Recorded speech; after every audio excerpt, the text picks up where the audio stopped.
गंभीर और बंदर की कहानी।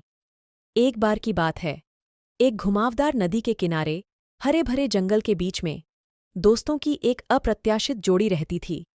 मिलो नाम का एक चतुर बंदर और क्रिस्पिन नाम का एक बुद्धिमान मगरमच्छ। मिलो ने अपने दिन पेड़ों के बीच झूलते हुए, अपने साथी बंदरों के साथ बातें करते हुए और घने पत्तों के कोने और दरारों की खोज में बिताए। दूसरी ओर क्रिस्पिन नदी के ठंडे पानी में आलस्य से तैरता रहा, सूरज की गर्मी का आनंद लेता रहा और अपनी गहरी आंखों से दुनिया को देखता रहा। निवास स्थान और जीवनशैली में अंतर के बावजूद मिलो और क्रिस्पिन ने एक दूसरे की कंपनी का भरपूर आनंद लिया। वे हर दोपहर नदी के किनारे मिलते थे और कहानियों का आदान प्रदान करते थे और मिलो द्वारा पेड़ों की छोटी से इकट्ठा किए गए फलों को साझा करते थे।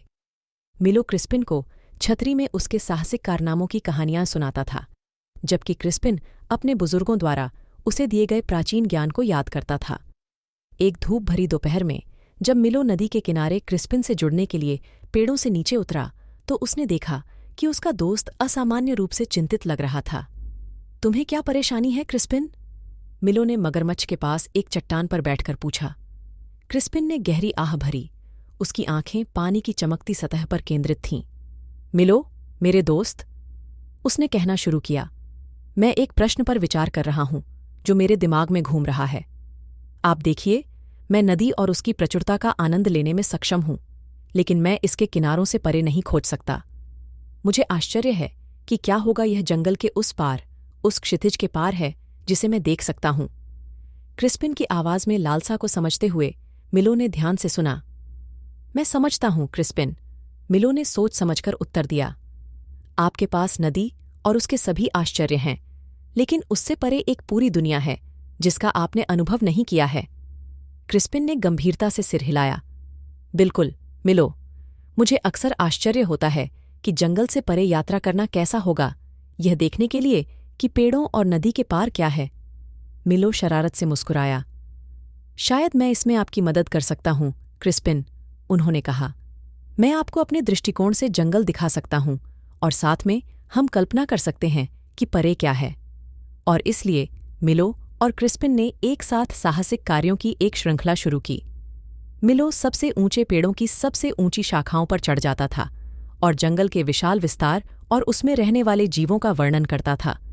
नदी के किनारे पर बैठा क्रिस्पिन अपने परिचित पानी से परे के दृश्यों और ध्वनियों की कल्पना करते हुए ध्यान से सुनता था। बदले में क्रिस्पिन ने नदी के रहस्यों के बारे में अपना ज्ञान मिलो के साथ साझा किया।